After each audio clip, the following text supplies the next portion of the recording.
Yeah, what's going on? It's Htmlrell. This is part 2 of my new vlog. I'm just starting.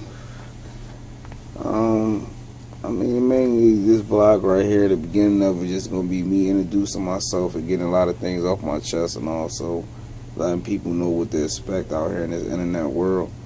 At the end of the day, I am Htmlrell. That's really not going to change. Anybody around me will tell you I've been the same person forever. I don't do nothing wrong to nobody. Ain't never stole. Ain't never told them nigga. Ain't never did nothing whatsoever out of pocket. Always been 100% honest and always been true. Very, very humble. But, what can you say? A lot of people may wonder, like,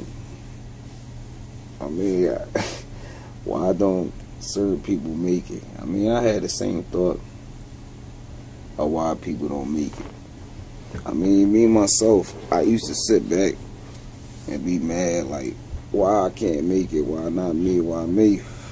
But in the earlier stages, I'm actually glad that I did make it, because I wasn't mature enough to handle success.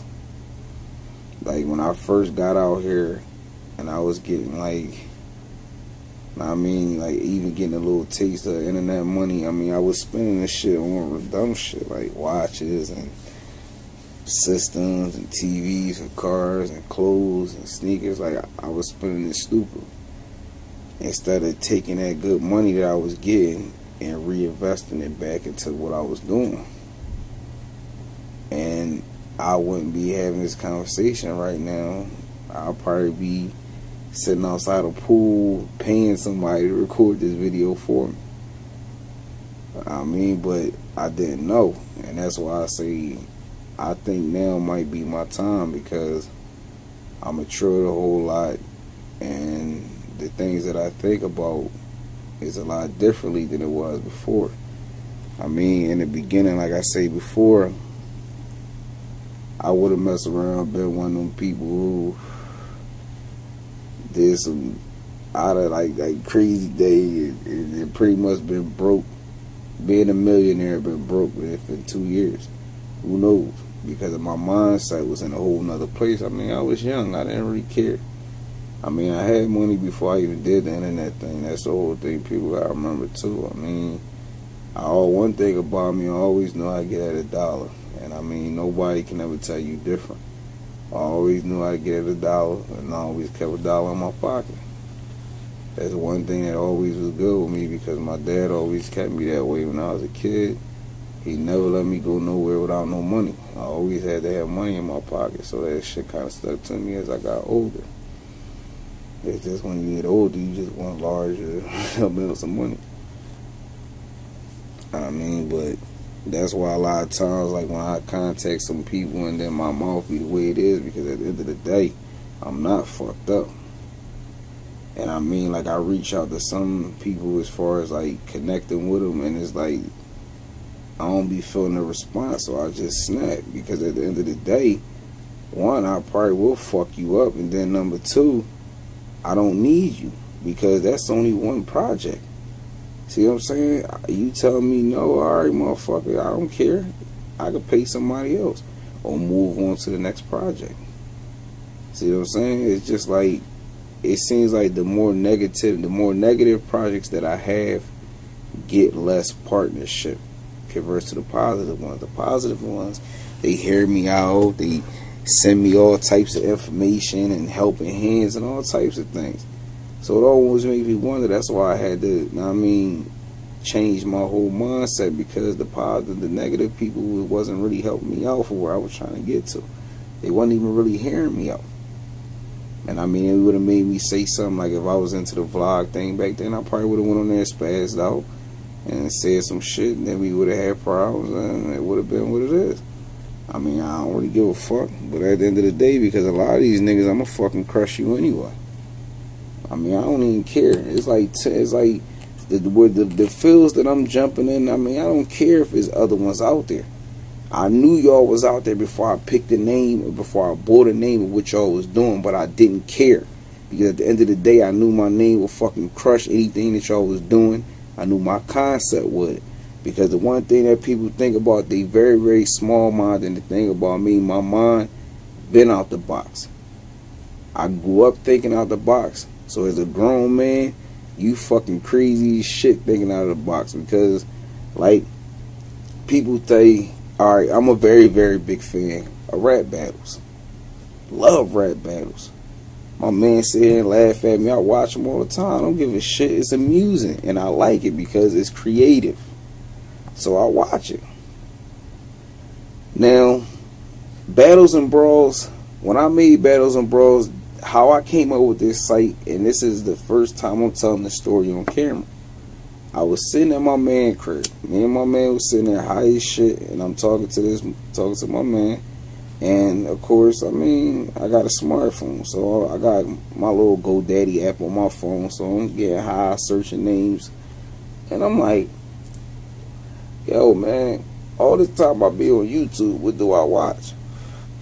And 90% of my videos on YouTube up until me starting my internet company was all rap battles, street fights. Every person around me, what do they watch? Yo, you see the boy get knocked out on YouTube? Fights and rap. So I started Battles and Brawls. Now, the crazy thing that people got to remember, Battles and Brawls as a website was not the first option of it being done. Battlesandbrawls.com was a second option, because to be honest, when I came up with it, key thing, I said I was fried.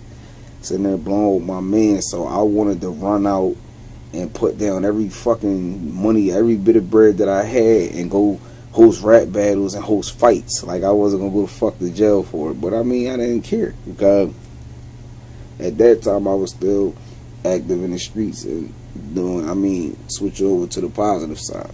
So it was like, fuck it, I might just take this bread, go approach niggas, pay them a couple dollars, get them to battle, go find some niggas, get them to fight each other, tape it, this and that. Like I said, young-minded. But now, really somebody had talked to me and it kind of brought me back to reality. So I swayed other ways, and I said, you know what, I'm going to just build battlesandbrawls.com. I'm going to use some YouTube videos, try to get my own, fill out with content, build a following, build, users and things like that. And then I build an outside company, like as far as a real platform, because people don't realize that one day Battles and Brawls will be something real. And to be honest, I gotta make this video, because if any of y'all cocksuckers out here try it, I'm suing the shit out of y'all, because nobody ever thought of the concept to put rap battles and fights in the same fucking building. Like, yes, one day, like, this is my plan, I want to buy a warehouse. And what I would do in this warehouse is I would break it down into sections. And this concept is crazy, so if I find out, once again, I will sue the shit out of you. I'm going to break it down in sections, and I'm going to make it in surrounding ways. It'll be 3 different sectors. So you got rap battles, which will be hosted on that sector. You have fights, which will be hosted on that sector. And that third sector is going to be a surprise. I'm not going to tell anybody about that yet, but it's going to be big. And then the whole bottom level that you see will be a club. Yeah, I'm nice like that. So that way people can party at the bottom and also watch what's going on up top. I'll break it down, make it funky, so everybody they'll all have their separate little crowds and everything. I don't want you to think everybody be partying down there, but everybody will be able to see what's going on. I'm just giving you a little picture to see what's in store. But we'll talk more about it later. But I got a lot of things that's going on. As always, it'll be more Follow me on Twitter at Htmlrell. Follow me on Instagram at Htmlrell. And I'm here.